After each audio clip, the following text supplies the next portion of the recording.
demasiado lento porque si no voy a impedir que otra gente pueda hacer preguntas y reflexiones. Así que, bueno, a ver, voy dando reflexiones que me surgen así al calor porque la verdad son muchas cuestiones, ¿no?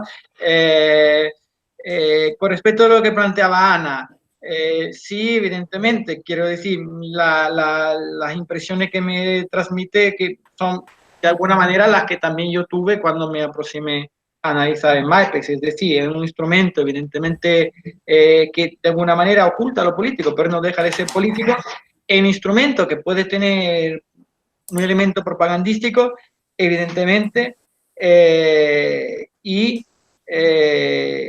a ver, la pregunta que me hacía es un poco, ¿no? También cómo puede medir una cosa y otra, ¿no? Cuando yo diferenciaba entre el tema de la política, el tema del racismo por un lado, el tema de la integración, el tema de la política de control migratorio, pues claro, es que precisamente esa yo creo que es un poco la cuestión, ¿no?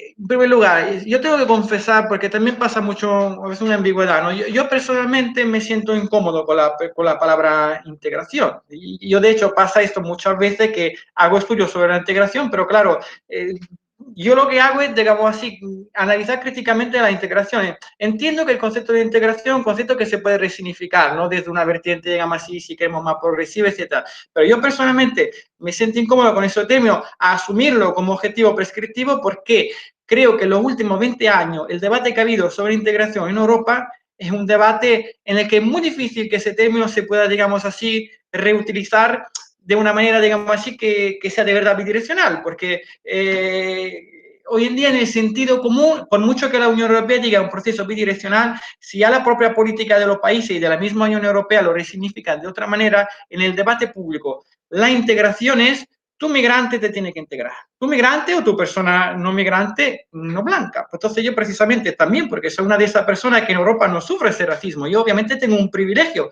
pues entonces me siento muy incómodo con esa palabra porque creo que el sentido prevalente que se transmite es un poco ese sentido, digamos así, de jerarquización de poblaciones, ¿no? Es decir, me siento muy incómodo. Obviamente, cada cual le resignifica la palabra que quiere, usa la que quiere, ¿no? Pero yo creo un poco que también este paradigma de la integración que se ha ido imponiendo de alguna manera, precisamente es también lo que ha hecho que si hablara de integración de los migrantes, descargando la responsabilidad sobre la persona migrante y no, por ejemplo, de racismo, porque efectivamente una de las cuestiones principales que imposibilita que una persona, yo no digo se integre, que una persona se sienta cómoda en la sociedad receptora, es también los impedimentos que le pone el racismo. Entonces, el otro día leía un estudio interesante de hace un par de años, hecho por European Network Against Racism, que también participa del Foro Europeo de la Integración y que se llamaba Migrants Speak Up, Hablen Migrantes, y que precisamente es interesante porque preguntaba en el ámbito de una encuesta a la persona migrante llegada a Europa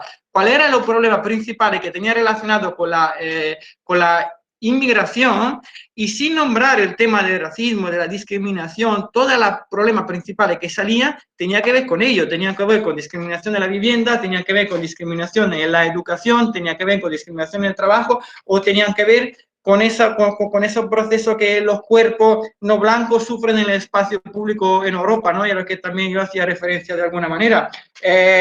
Por ejemplo, ¿no? Entonces, claro, por ejemplo, sobre una contradicción, muchas de esas respuestas a esa encuesta planteaban en el ámbito laboral, una de las cosas que principalmente percibía la persona migrante era su sobrecualificación con respecto del trabajo en el que estaban empleadas, ¿no? Claro, por un lado es un discurso de la integración, muchos de los documentos de la Unión Europea hacen referencia a la necesidad de que las personas migrantes adquieran los skills, las habilidades, etcétera. Pero luego lo que no encontramos muchas veces en el terreno concretamente es todo lo contrario, que son personas que vienen, que ya tienen una trayectoria, porque no empiezan a existir cuando llegan a la Unión Europea, ¿no? Ya tienen sus capacidades y el problema es precisamente el contrario.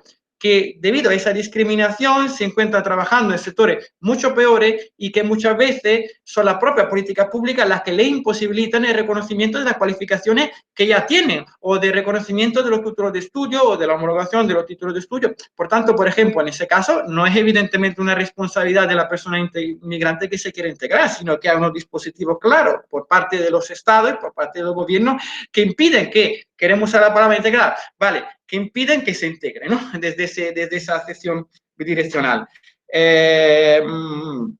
Y claro, como lo que planteaba Daniela, cómo se podía entonces visibilizar o qué otro tipo de mediciones se podían hacer con respecto de todo eso.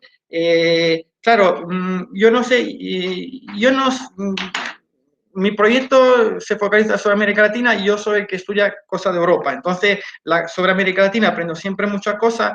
Aquí hay un debate que es muy candente, que no sé si ustedes han debatido sobre eso y tal, ¿no? Pero, por ejemplo, en muchos países de América Latina hay una especie de censo étnico-racial donde se pregunta a la persona por su propia afiliación, ¿no? Y esa es una manera también que ha sido en Europa es muy debatida, ¿vale? Muy debatida y con fuerte criticidad, ¿no? Que de alguna manera trata también de visibilizar, por ejemplo, algunos indicadores de cómo personas que no son migrantes, pero que siguen siendo víctimas de racismo,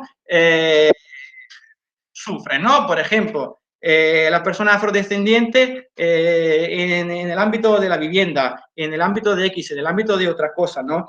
Claro, aquí pasa otra cuestión con la integración de inmigrantes. Este problema de racismo que habla la Unión Europea, si solamente se aborda desde la perspectiva de la persona migrante, deja fuera a un montón de personas que no necesariamente son migrantes, pero que también no forman parte, digamos, de la mayoría étnico-racial, ¿no? Entonces, por ejemplo, hay un debate, hay algunos movimientos antirracistas que plantean que se deberían de hacer una especie de censo del modelo de lo que se hacen, por ejemplo, en Brasil, que podrían ser una herramienta. Hay otros que se oponen porque consideran que puede ser una herramienta más de clasificación de ese poder, pero sí hay una cuestión que muchos organismos internacionales plantean, por ejemplo, como organizaciones de la Nación Unida, organizaciones del Consejo de Europa, es que independientemente de ese debate, que no voy a entrar en el mérito porque ya creo que vamos mucho más allá, ¿no? Pero señalo que hay ese debate, pero que ya hoy en día en los países europeos hay muchas indicaciones de organismos internacionales que piden que se pueda construir unos datos, unos indicadores de la discriminación racial que no incluyan solamente a la persona migrante,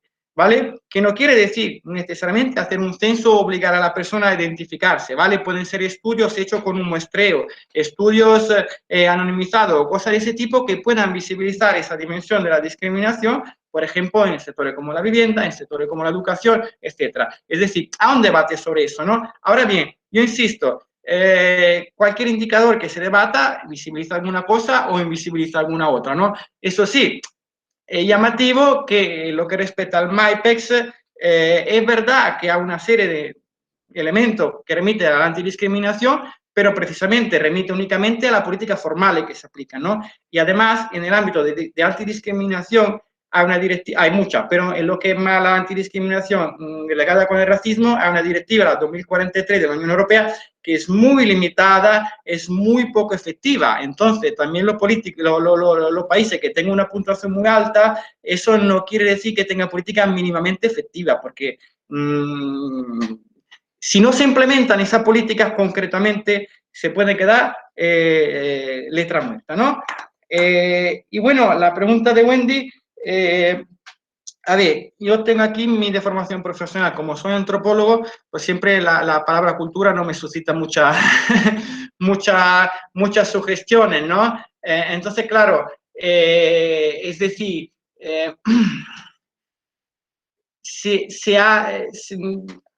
hay que producir un tipo de integración cultural, pero ese tipo de integración cultural a lo mejor no es un proceso que ya se produce de alguna manera autónomamente, porque por otra parte los países europeos tienen una cultura y los países no europeos tienen otra cultura diferente, o a lo mejor dentro de los países europeos hay mucha cultura diferente. Es decir, claro que hay un elemento, digamos así, cultural en todos los procesos de interacción social, pero yo de lo que no estoy totalmente convencido es de que eso se tenga que normar o, digamos así, se tenga que poner como precondición, ¿no?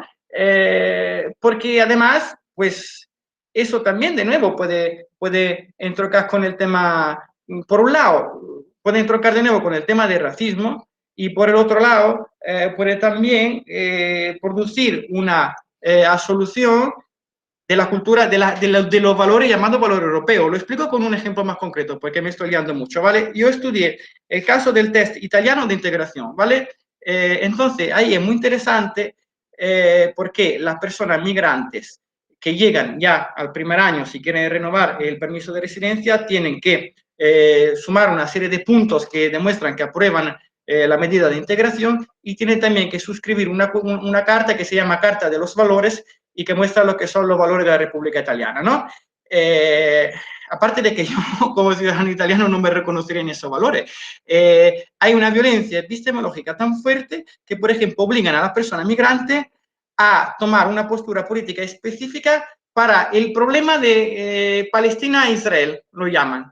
Como hay muchos migrantes musulmanes, como muchos migrantes que vienen de países árabes y como está Europa con esta obsesión del terrorismo que parece su única problemática, obligan a todas las personas migrantes que vienen a firmar un documento en el que básicamente dicen que no son terroristas y que están a favor de la paz entre Palestina y Israel. Esa es una violencia cultural y política muy fuerte, ¿no? Tener que obligar a una persona, específicamente por la condición de ser migrante, de firmar un documento que la vincula a cierta postura política. Y, por ejemplo, en este test de migración hay todo un discurso culturalista que todo el rato lo que está haciendo es decir, problematizar a la mujer, en este caso piensa específicamente a la mujer musulmana, que es problemática, que lleva el velo, que está oprimida por su propio hombre, etc. Es decir, produce una construcción de la cultura italiana como marcada por valores de emancipación de la mujer y diría casi de feminismo, que yo no he encontrado nunca en la televisión italiana, en el discurso político italiano y en los debates políticos italianos. De hecho,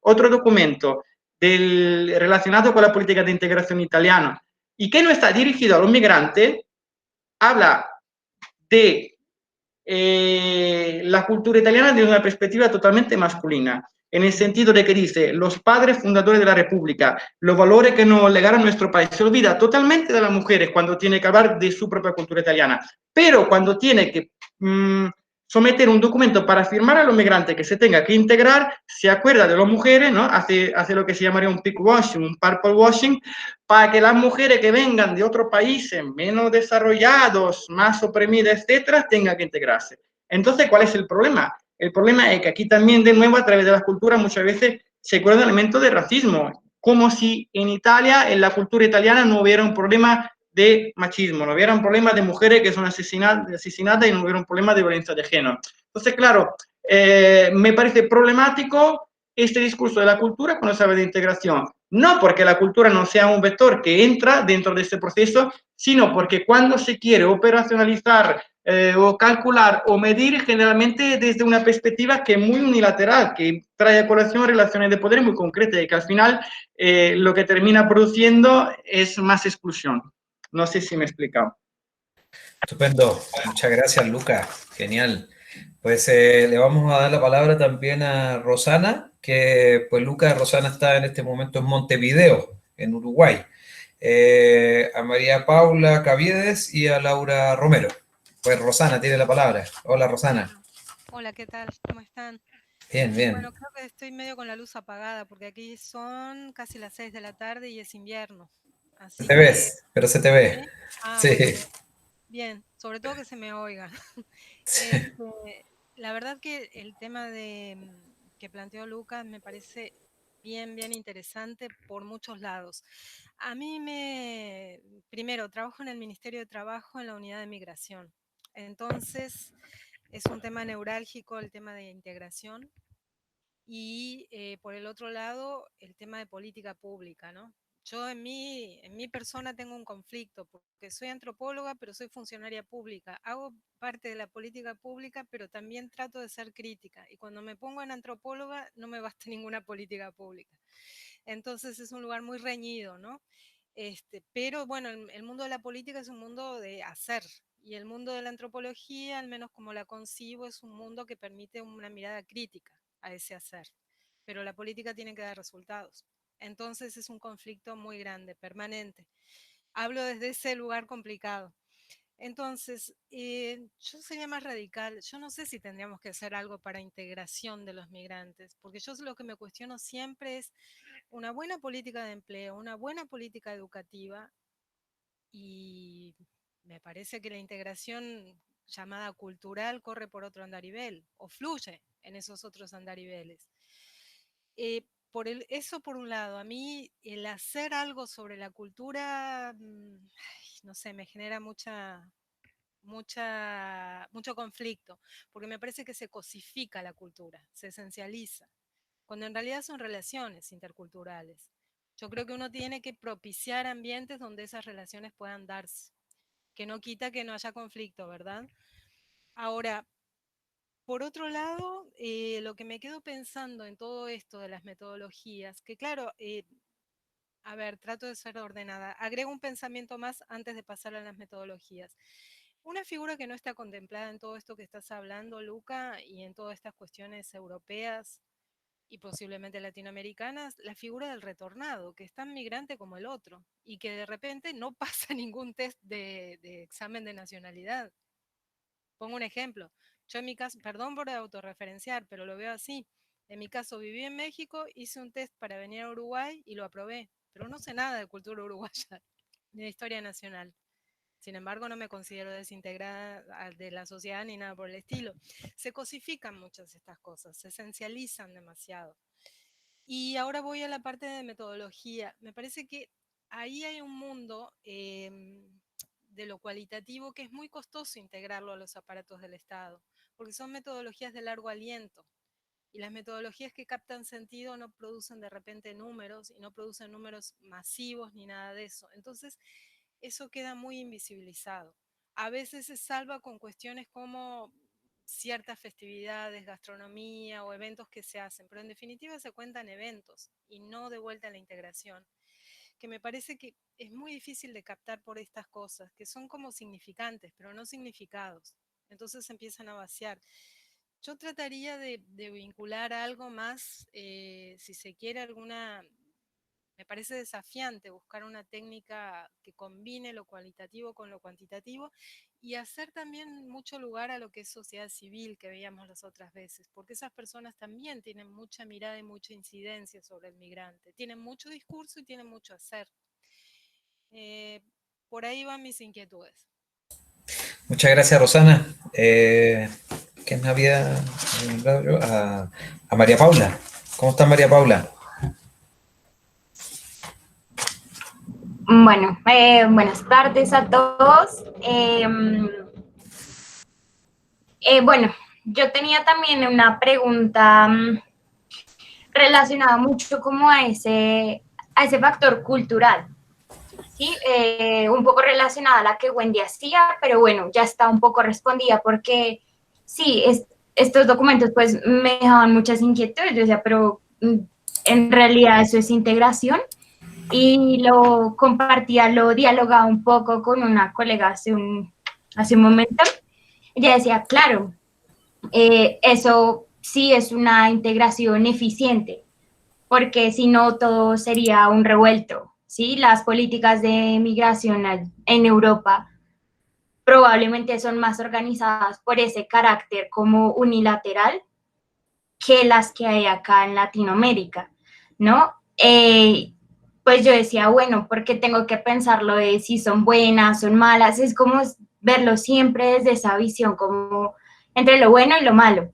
Pienso que más bien es como un poco subjetivo, no sé, pero entonces, bueno, después de toda esa como discusión, como pensamientos a raíz de este documento y de esta exposición, me surgía también una duda y era como hablando un poco de las asociaciones que pues acabamos de ver y leer un poco, acercarnos hacia ese tema de las asociaciones de migrantes.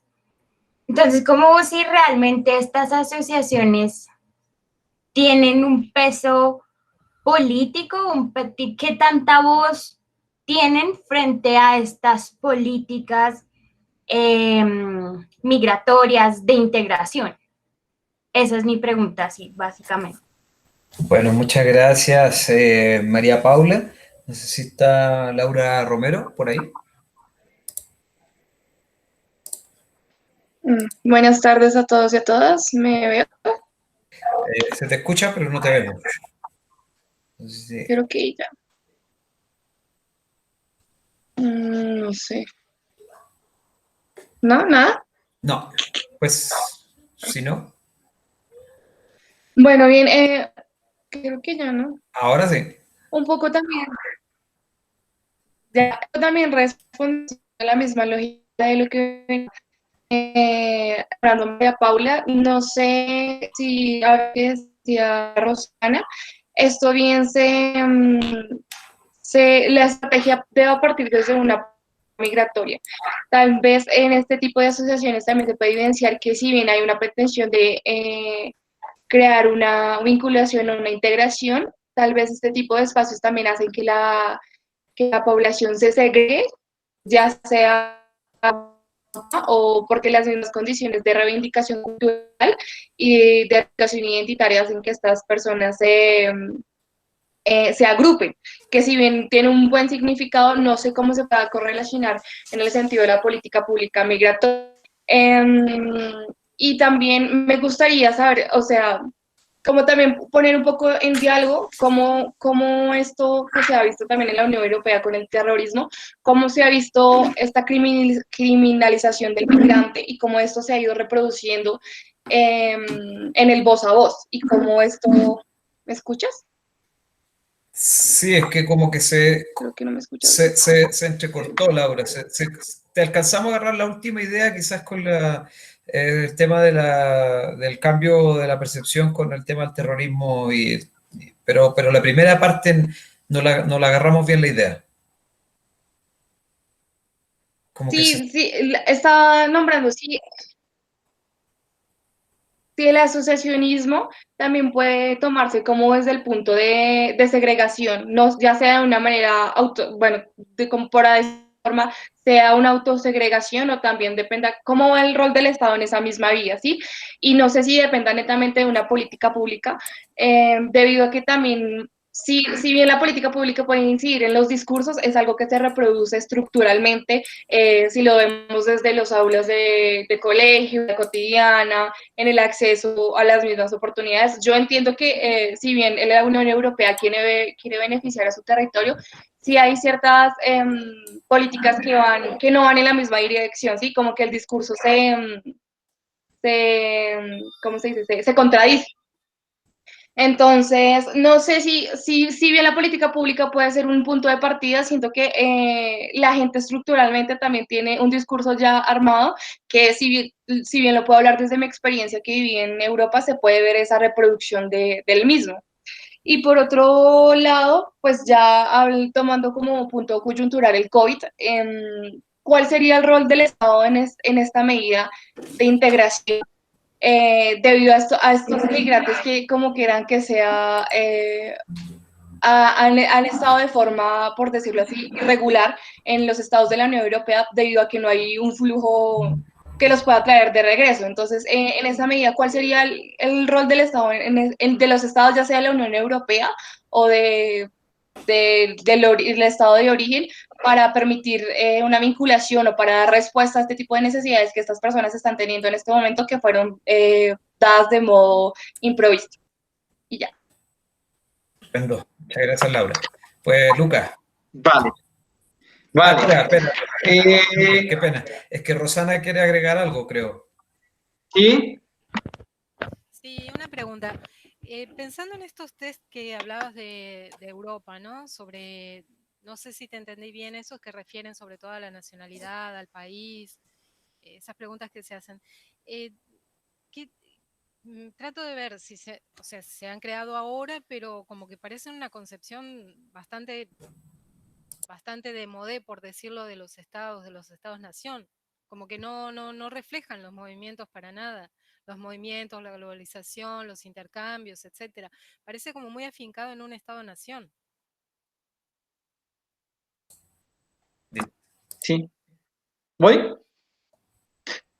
Sí, sí, totalmente. De hecho, era lo que decía antes, las políticas de integración siguen siendo una competencia de los Estados-nación, ¿no? Yo antes citaba del Malek Sayah, que me gusta mucho, él habla precisamente del pensamiento de Estado, de ese pensamiento de Estado que si lo pensamos, la misma categoría de inmigración, ¿no? Él decía inmigrante barra inmigrante, porque cuando tú hablas de inmigración parece que la persona inmigrante existe solamente cuando ha emigrado al estado receptor y antes no tenía una vida más allá de esa frontera o no puede pensar una simultaneidad de su propia condición a través de diferentes fronteras, ¿no?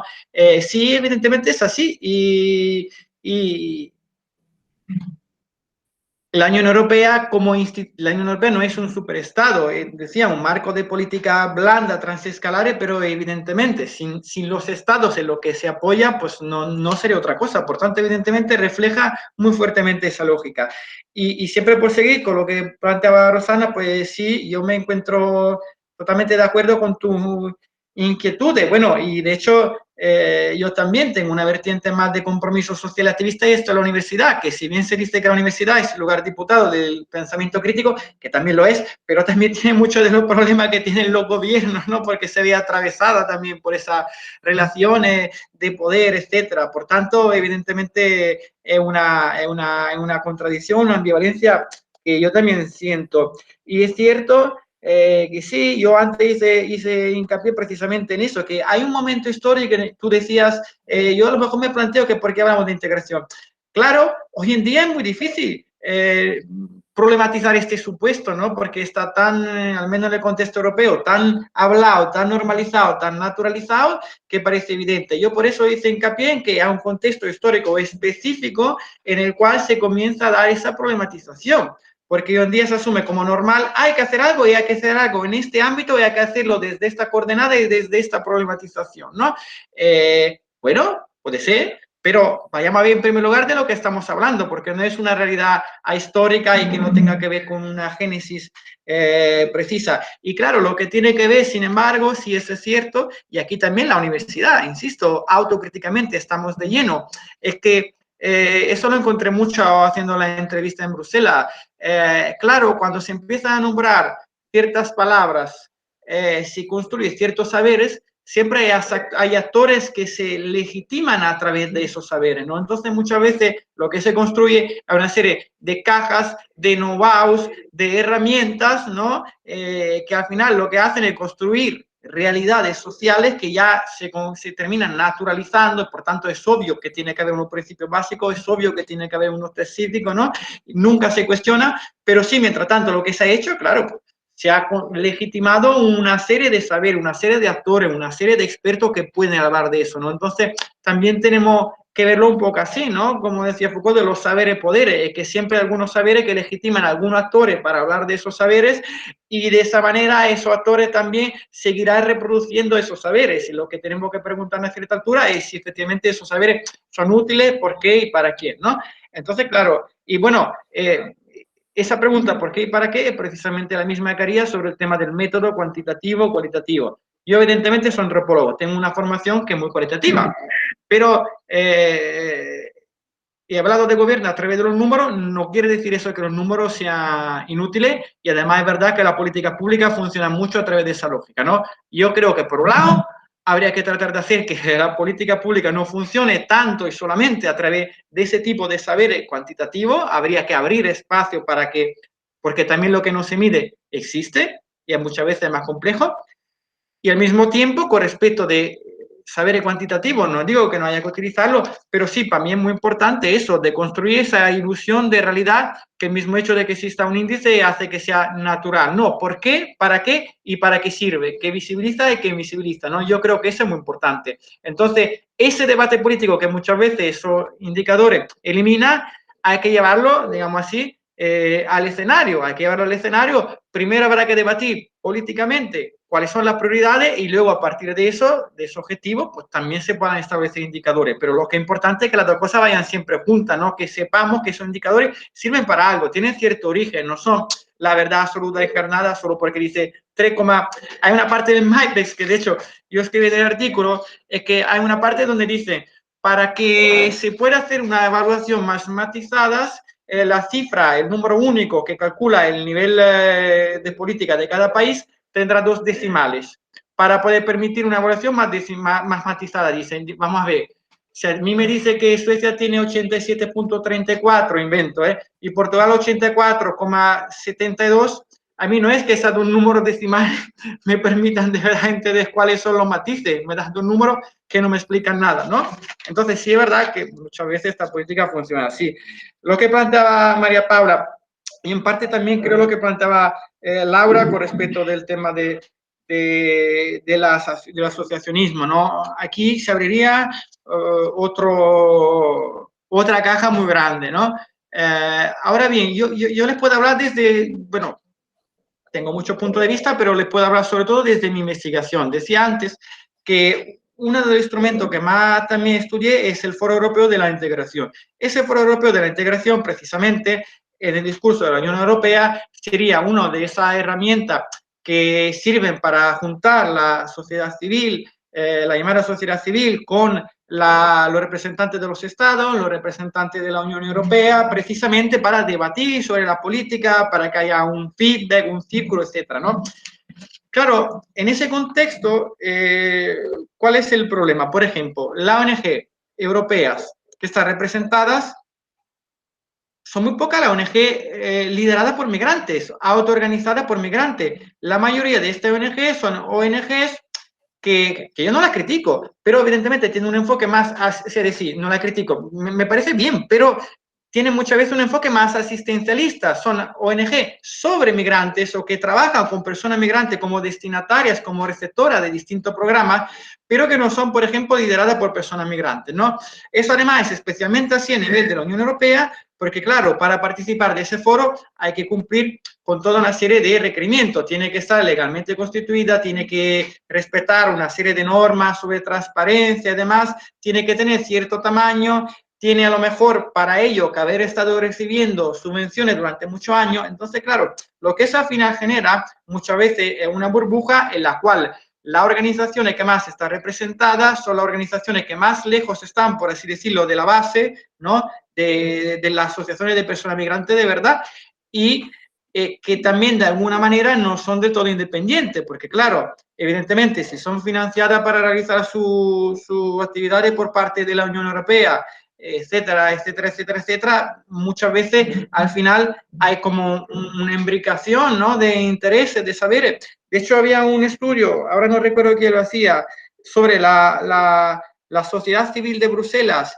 y los representantes políticos, pero yo creo que esto se podría aplicar, al menos en Europa, a mucho Estado-nación, y que esta misma división entre sociedad civil y Estado o sociedad civil y Unión Europea muchas veces es ficticia. Por ejemplo, en Bruselas tú puedes encontrar tranquilamente una persona que está haciendo advocacy, presión en una ONG, que a lo mejor luego, 3 años después, ha ganado un concurso en la Unión Europea, entonces es funcionaria en ese ámbito político, y a lo mejor luego se jubila y funda un grupo de estudio de think tank, ¿no? O al revés.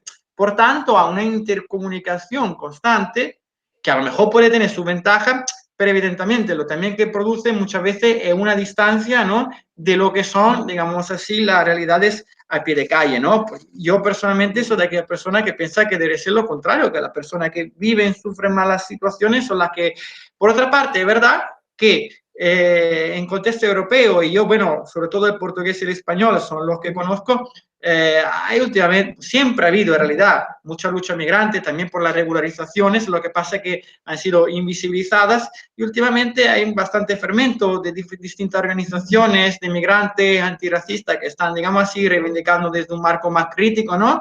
Toda una serie de cuestiones, pero digamos que desde una dinámica de enfrentamiento, por tanto, evidentemente no caben dentro de estos espacios más oficialistas. No sé si me dejaba, Laura, ¿es posible que me haya dejado una pregunta que hiciste tú por contestar? Lo del terrorismo, creo, ¿no? Ah, sí. Ah, bueno, o sea, pero me preguntabas cómo se vive esta cuestión, ¿no?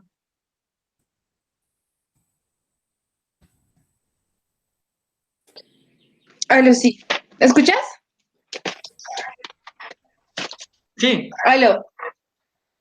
Sí, No me acuerdo Sí, sí. exactamente qué era. Uno te dije de varias cosas. Uno era como la criminalización del migrante, que se Sí, estaba dando fruto de este tipo de estructuras. Por otro lado, sí. dije cómo podría entrar el Estado de la Unión Europea en este tipo de crisis coyuntural dada por el COVID-19. Ah, sí, ¿Qué sí. estrategias podría crear para intentar? Porque igual el COVID-19, como quiera que se ha ido construyendo este ideal de Estado-Nación y ha sacado como ha emergido este tipo de ideologías. Entonces, Vale. en esta misma vía, ¿cómo puede ser dar respuesta a este tipo de fenómeno? Vale, sí, con respecto a la primera cuestión, yo diría que hace algunos años que ya incluso estamos en otra fase, es decir, antes había sobre todo, ¿no?, una criminalización del migrante y que también pasaba por esa dicotomía migrante ilegal, ilegal, ¿no? Que además era ese el lenguaje que se utilizaba. Luego la Unión Europea se volvió un poco más políticamente correcta, entonces durante los tiempos de mi trabajo de campo ya la comisaria de Interior, Cecilia Mastro, dijo no, hay que decir irregular porque ninguna persona es ilegal. Bien, pero seguimos repatriando y seguimos haciendo lo mismo de siempre, con lo cual, vale, un pequeño avance discursivo, pero bien, ahora lo que pasa, por ejemplo, los últimos años, es que incluso ya esa diferenciación, que era un poco el elemento alrededor del cual se vertebraba esa diferenciación de derechos, ha cambiado y te diría que ahora la diferenciación es entre migrante y refugiado. Es decir, si antes la persona que era construida como legitimada de alguna manera a quedarse en la Unión Europea era la que respetaba las leyes, ¿no?, la persona legal,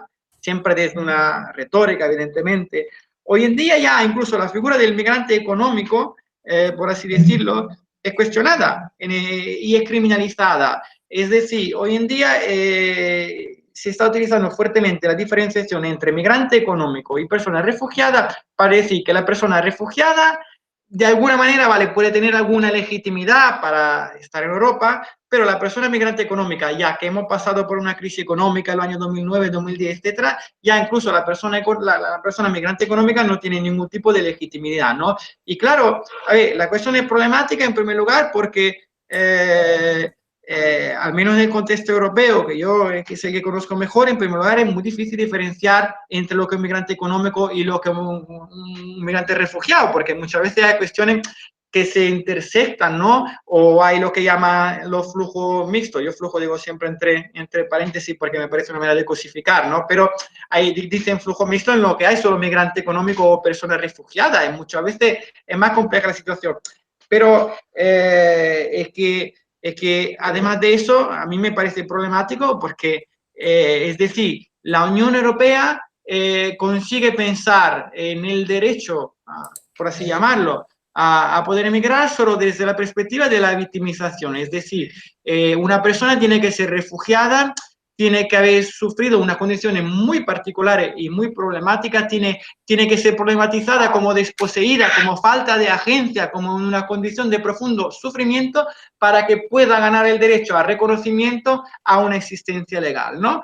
A mí me parece muy problemático en sí el razonamiento que hay detrás, pero hoy en día se ha llegado ya a este nivel, pero es más, ya se ha llegado al nivel de la criminalización de las personas que prestan ayuda y solidaridad a la persona migrante indocumentada, en el sentido que en muchos países se han metido a la cárcel, incluso la persona del país receptor, que en algunos casos incluso de verdad, la persona que la hospedaba una noche a dormir para que no durmiera en la calle o le daba un vaso de agua o la invitaba a comer, como favorecer la inmigración clandestina y se han incluso llevado personas a la cárcel para eso. Por tanto, te diría que la situación es compleja y en fin, si vamos viendo los números de personas refugiadas que han sido acogidas en Europa, la verdad es que para ponerse a reír, hay países como Líbano, por ejemplo, que en porcentaje con respecto de la población tiene mucho más, ¿no? Es decir, son políticas muy restrictivas. Y con respecto al tema del COVID, hay un informe, por ejemplo, que salió en el caso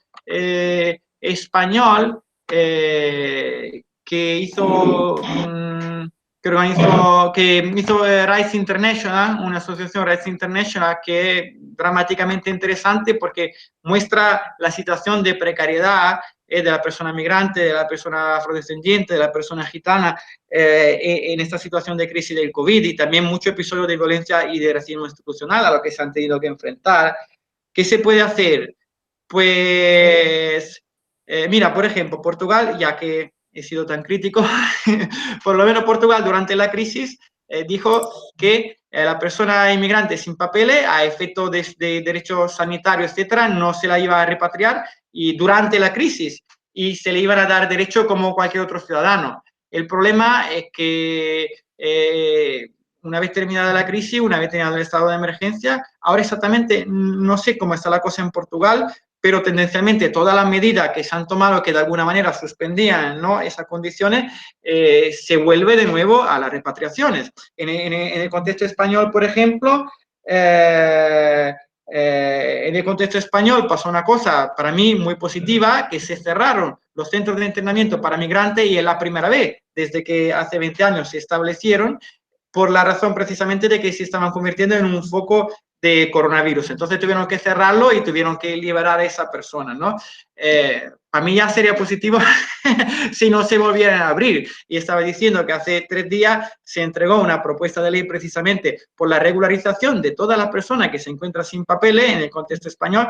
Ahora bien, lo que pasa es que todas estas medidas que se han tomado de manera emergencial por los países europeos ya se está reculando. Terminada la emergencia, yo polemizaba con algunos colegas porque había algunos amigos míos, que decían, se escuchaba mucho este discurso al principio, ¿no? Porque claro, Italia, un país supuestamente desarrollado, de repente llegaban los médicos cubanos, de repente llegaban los médicos de China a ayudar a Italia. Entonces había mucha gente que con buenas intenciones decía, a ver si vamos a solucionar el tema de racismo, porque ahora estamos viendo que nosotros, un país occidental, ahora nos vienen a ayudar gente de lo que llamamos tercer mundo y tal, ¿no? Fue una fase muy loca, muy emergencial, pero ya hemos vuelto a esa nueva normalidad que igual o peor a la normalidad de antes. En Italia, hace 2 días, hubo un foco de coronavirus entre unos trabajadores búlgaros del campo, que son trabajadores jornaleros que viven hacinados, al igual que, por ejemplo, hay trabajadoras de la fresa, sobre todo marroquíes en Huelva, en los campos del sur de España, que también trabajan en condiciones de hacinamiento increíbles, o que también, por ejemplo, en Portugal, en algunos barrios de Lisboa específicos, que son los barrios donde está la persona afrodescendiente, donde está la persona negra, donde está la persona gitana, ahí se ha dado una incidencia mayor de coronavirus, pero evidentemente, porque si tú vives hacinado, porque si tú haces un trabajo súper precario, si lo tienes y tienes que ir con los medios públicos, si tú vives en una vivienda segregada, pues evidentemente esas condiciones favorecen, ¿no?, que aumente la exposición. Pero ya se ha vuelto a problematizar de nuevo todo eso desde los prismas de racismo, es que no se integra, es que no traen el virus. Entonces, vuelta a empezar, ¿no? Entonces, no sé, no veo muy positiva la cosa, el coronavirus ya de por sí, pero se ha vuelto de nuevo lo de antes, aún peor. Bien, muchas gracias, Luca. No sé, pues Rosana, si tienes alguna... ¿No? Bien, le vamos a dar la palabra, pues por la hora, le vamos a dar la palabra al último grupo. Y no sé si, Luca, pues si quedan algunas Felipe. interrogantes, yo después te las puedo transmitir. Sí, dime, Laura. Es que también quería hacer un poco réplica a lo que venía diciendo Luca.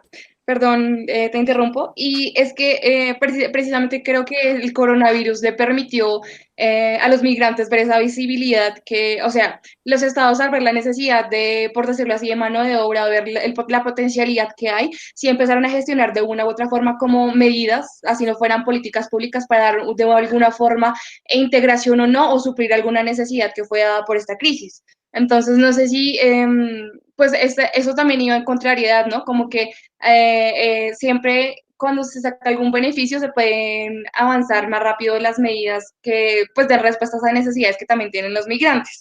Y por otro lado, tomando esa delgada línea de distinción que hay entre el refugio y el migrante económico, también es un poco hacer como una cuestión sobre cómo se da esa respuesta al refugiado en la medida que muchas veces, o sea, es una línea tan delgada que muchas veces el migrante económico puede ser refugiado y tal vez esa respuesta de refugio depende de la subjetividad de quien entienda este mismo refugio. Es decir, si es un migrante económico que salió de su país, como un ejemplo, los migrantes que están en Venezuela, que salen de su, sí, esta migración es entendida como una migración económica muchas veces, pero se sabe que es una migración de refugio, en el sentido que están saliendo de sus tierras despojados de muchos derechos, o sea, hay muchos derechos vulnerados, ya sea que por medio de la vía económica no pueden acceder a la salud, a la vivienda. Entonces, esta línea delgada no sé si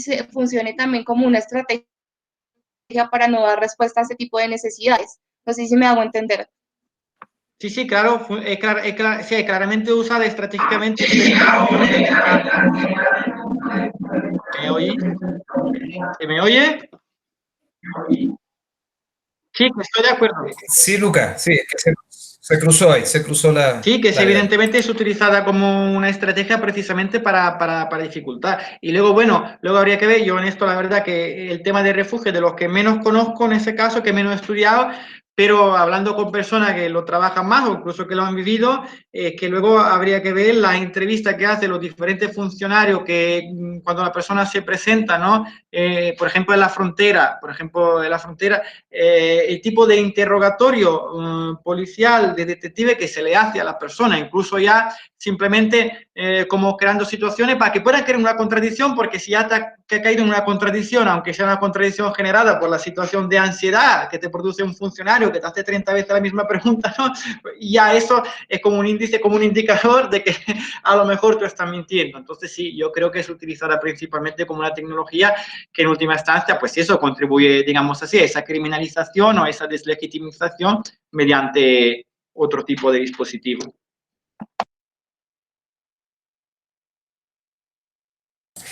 Bueno, muchas gracias, Luca. Por el tiempo, yo quería, pues le voy a dar la palabra a 3 personas, pero no sé si hay alguna de los que nos han preguntado o comentado que quiera hacer alguna Yo pregunta. no tengo Ya problema que en estamos. quedarme 10 minutos más, ¿eh? No sé ustedes, pero digo si hay más preguntas. Sí, pues es que siempre tenemos como tiempo hasta las 4:30, igual digamos, respetar un poco el tiempo de los compañeros. Si no, pues le voy a dar la palabra a un compañero que no sé si está, sí está, Alberto, buenas tardes, ¿cómo estás? Alberto, pues Karen, que recién también hace muy poco, no sé si Karen estás, Karen Acosta, y pues a los compañeros, a Sofía y Hugo, que están ahí juntos, pues entonces tienen la palabra, Alberto. Sí, buenas tardes a todos. Muchas gracias al profesor Luca por la presentación. Yo estudio relaciones internacionales, entonces pues abordé un poco el tema desde la integración política y económica.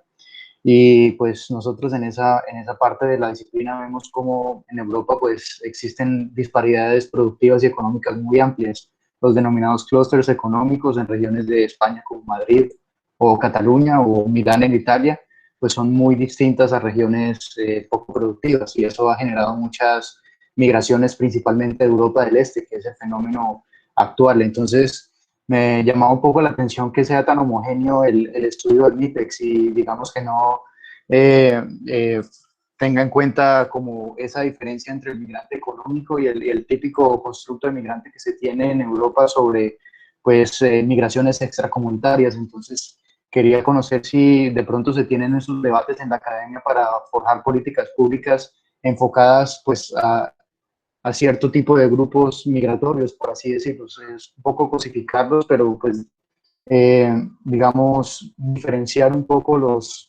las personas o los orígenes de las migraciones, que evidentemente generan muchas diferencias pues en el manejo de la atención al migrante. Esa era un poco mi pregunta. Muchas gracias, Alberto. Pues Karen.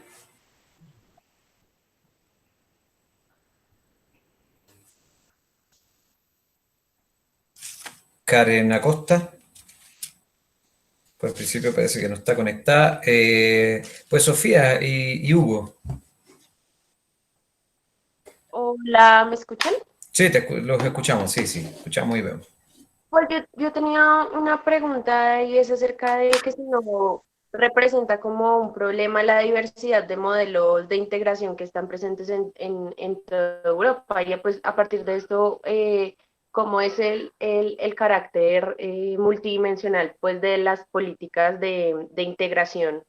y con esto cómo los diferentes sectores de la sociedad se involucran en esta implementación de las políticas. Pues esa sería mi pregunta. Sí, hola, ¿cómo están?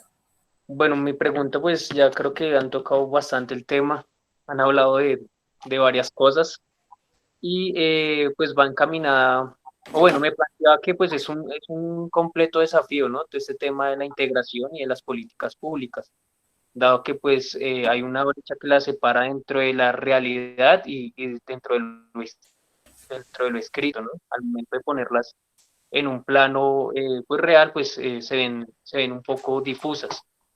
Y es ver si es posible, obviamente, que las políticas públicas sean vistas desde diferentes enfoques, ¿no? No solamente desde lo normativo en el sentido de verlo en el control o restricción de migrantes en su destino de acogida, sino pues poderlas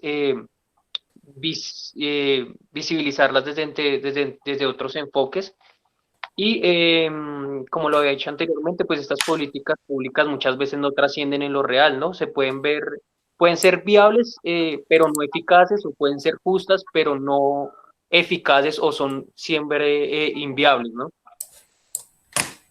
Ya, perfecto. Gracias, Sofía, gracias, Hugo. Pues, Lucas, espérame que queda, que no han podido por cuestiones de tiempo. Si Yesid, Laura u Oriana desean hacer una pregunta, cualquiera de los tres, no sé si tienen alguna pregunta como para que no se queden con la pregunta. Pues en principio parece que no. Entonces, Lucas, hacemos la ronda de respuestas y nos tomamos una foto final y ya con eso despedimos la sesión, ¿vale? Vale, pero yo os pido disculpas, pero igual es que aquí es otras horas y comienzo a estar un poco cansado, ¿vale? Y no he oído siempre bien. Entonces, pediría tanto a Sofía como a Hugo si me pudiera concretar un poco más concretamente la pregunta, porque la he entendido más yo, ¿vale? O no la he pillado del todo. Es decir, tengo un input, pero no me queda muy claro exactamente. Pido disculpas. Bueno, con respecto a la mía, era que no representaba como un problema la diversidad de modelos de integración que están Vale. en toda Europa y que pues a partir de esto, como la sociedad en diferentes sectores se involucra para la implementación de las políticas de integración. Vale. Bueno, la mía encaminada como pues estaba diciendo que pues es un desafío completamente pues el tema de la integración y de las políticas públicas al momento de ponerlas en la realidad, ¿no?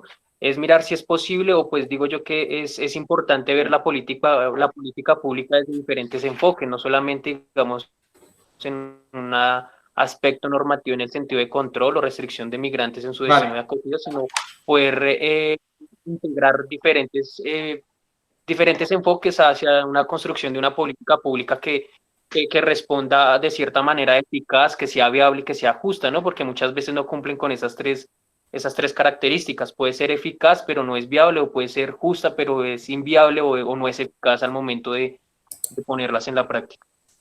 Vale, perfecto. A ver, lo que planteaba Alberto, a ver, hasta donde yo conozco todo el tema que planteaba de la homogeneidad, bueno, creo que por un lado en el tema del MyPEX, esa homogeneidad forma parte de su propia lógica interna, porque evidentemente si el objetivo que tienen es precisamente crear un indicador que tenga un valor, digamos así, universal, que pueda producir datos numéricamente comparables a través de los contextos, evidentemente lo que necesita de alguna manera es reducir esa complejidad, ¿no? Por tanto, yo creo que eso va un poco dentro de la lógica. De hecho una de las cuestiones que precisamente yo antes planteaba como crítica de los indicadores es el discurso del MyPEX también hace referencia a su transparentabilidad, su trasladabilidad de un contexto a otro, pero claro, esa trasladabilidad se hace a costa de una descontextualización que es muy profunda y que por tanto eso compara situaciones complejas y diferentes, ¿no? Por tanto,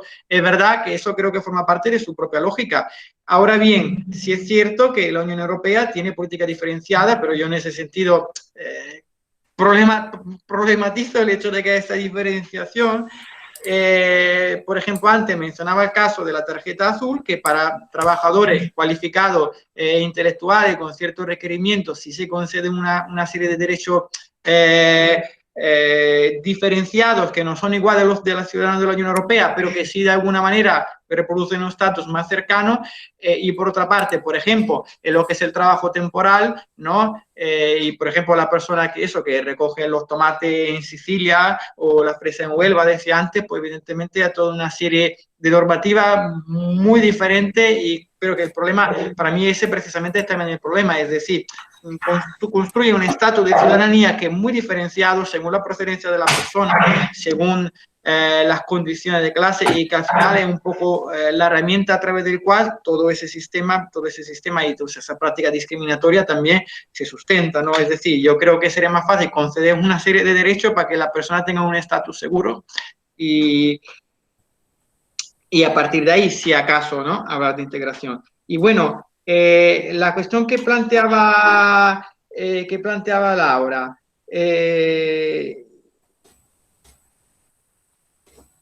Sofía.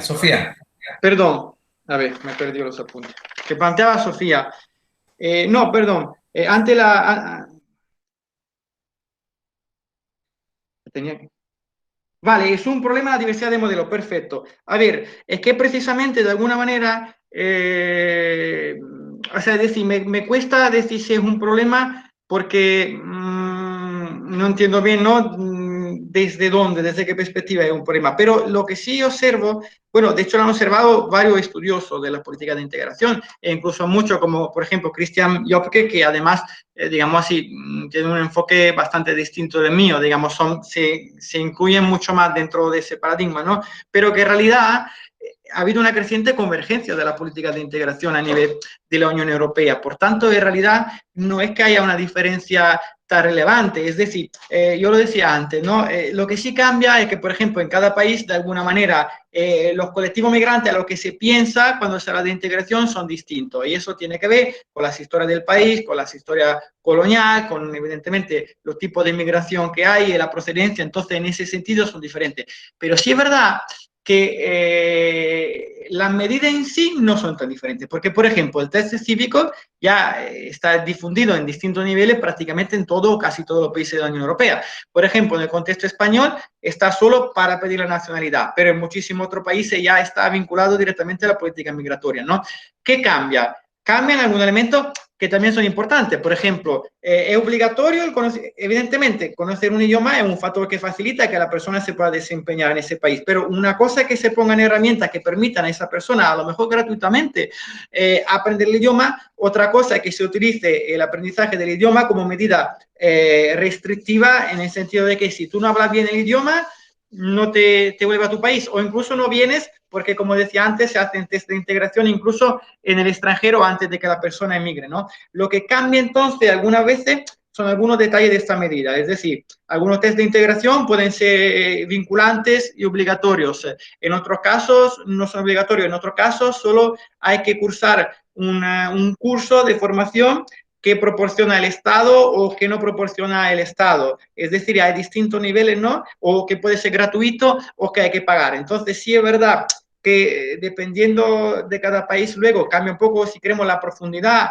el nivel de aplicación de esta medida, pero digamos que la lógica que la sustenta se ha ido pareciendo cada vez más, ¿no? Entonces, en ese sentido, es decir, no creo que sea un problema en el sentido de que creo que estos diferentes modelos que existían han ido acercándose cada vez más. También en la política de ciudadanía, ¿no? Antes se hablaba siempre en el contexto europeo que Alemania era la patria de Ius Soli, y luego Francia era de Ius Sanguinis, y que Francia era la patria de Ius Soli, y también, por ejemplo, a nivel de ley de ciudadanía, han ido convergiendo y introduciendo elementos, cada enfoque del otro, cada vez más, ¿no? Y bueno, por Hugo me preguntaba por el tema de la eficacia de las políticas, ¿no? Claro, es que, claro, ahí, no sé, vuelvo un poco a lo que decía antes. Claro, hay políticas que son inviables, hay políticas que son eficaces y no son viables, pero repito, para mí la cuestión fundamental es esa pregunta del por qué y para qué, porque por ejemplo, el discurso de la eficacia, de la eficiencia, ¿no? Antes lo planteaba, son expresiones que cada vez más se han ido imponiendo en estos modelos de gobernanza. Pero ¿cuáles son los criterios según los cuales se miden esa eficacia y esa eficiencia? Porque, por ejemplo, en muchos paradigmas de gobernanza, antes hacía el ejemplo de la universidad, el ahorro de dinero público es considerado un criterio de eficacia y de eficiencia, ¿no? Entonces, claro, hay que preguntarse por la eficacia y la eficiencia de la política, pero creo que antes hay que preguntar sobre todo de por qué y para qué, quién se beneficia y quién no se beneficia, ¿no? Porque evidentemente vivimos en una sociedad atravesada por desigualdades, entonces, claro, a lo mejor hay alguna medida que pueden ser eficaces para algunos y para algunas cosas y otras que pueden no serlo, ¿no? Entonces, no sé. Por otra parte, hace una pregunta tan compleja que si tuviera la respuesta, evidentemente. Pero muchas gracias. Pues, Luca, compañeras, compañeros, pues por el tiempo, considerando que, pues, por respetar también a algunos que tienen sus compromisos y otras actividades, ahí quedan algunas preguntas, yo se las puedo transmitir a Luca. Hay una pregunta que hace Oriana, que también la pueden ustedes mirar en el chat, la podemos responder si la sabemos a través del grupo de WhatsApp, ¿no? Si sabemos si hay alguna inquietud que quede, pues podemos compartir directamente con el profesor Luca alguna de las ideas y pues agradecerle tremendamente al profesor por su tiempo, por su disposición, por estar a esta hora desde Portugal conectados con nosotros, a todas ustedes por también haber hecho esas interesantes preguntas, disculpar a los que no alcanzaron, pues el tema da para mucho, podríamos haber estado discutiendo porque pues Luca nos ha tratado de entregar toda la información que tiene y eso se agradece un montón. Conocer, también pensar que los indicadores pueden ser líneas de estudio, ¿no? Si ustedes se fijan, cada uno de los indicadores puede ser una línea de estudio, o sea, uno puede emitirse y ver cuáles son los indicadores y ver realmente, pues, lo podemos ver cuantitativamente, cualitativamente, podemos tomar varios de esos indicadores y complementarlos, seguir avanzando, contextualizarlos, compararlos, buscar otros. Yo creo que es todo un desafío porque puede permitir también hacer una comprensión amplia de un fenómeno o de una de las dimensiones del fenómeno migratorio como tal. Entonces, no hay que verlos como camisas de fuerza desde mi perspectiva. Como dice el profesor Lucas, son orientaciones de política blanda, pueden más o menos mostrar un poco la evolución del fenómeno, ¿no? Si uno lo empieza a desglosar, así en el número a seca o ya sea con decimales, no nos dice mucho, pero si uno lo desglosa y uno lo mira más en profundidad, quizás puede encontrar información útil para programas, para planes, para acciones de la sociedad civil, para inventarnos distintos tipos de estrategias. Yo creo que los indicadores sí son útiles si uno lo sabe utilizar, ¿no? O sea, si uno lo sabe aplicar, si uno lo sabe entender. Entonces, yo creo que este es un tema muy interesante, pues revisen la página, denle un vistazo, vean exacto, como dice Rosana. Entonces, tenemos ahí una base sobre la cual discutir. Así que pues yo los quería invitar a todos que si me acompañan encendiendo sus cámaras, como para sacarnos una foto con Luca y dejarla de recuerdo, así como tuvimos con Mauricio. Entonces yo la saco desde acá con mi celular a los compañeros. Qué pena, Oriana, no alcanzar, pero tu pregunta queda. Hola, Yesid, ¿cómo estás? No sé si Alberto... Sofía está conectada. Laura, no sé si te... Entonces Laura Romero, no sé si está, si no, pues... Bien, voy a contar hasta 3. Ahí está, a la 1, a las 2 y a la 3. Voy a sacar una más, perdón, y ya se las envío. 1, 2 y... Perfecta. Oiga, muchas gracias por haber estado hoy. Muchas gracias, profe Luca, que tuvimos la fortuna. Muchas gracias a ustedes. Sí, muchas gracias por todo. Pues mándenle saludos de nuestra parte a Boaventura de Sousa Santos. Vale. Si lo ve por ahí. Al maestro. Sí, si hay alguna pregunta más o lo que sea, me lo dices tú y yo puedo contestar por WhatsApp o como sea, ¿vale? Sin problema. Muchas gracias de verdad. Pues gracias, profe. Gracias, Luca. Gracias a la compañera. Gracias. Sí, faltó. Gracias. Sí. Pero pues queda el contacto, quedamos con el vínculo, así que eso es lo importante.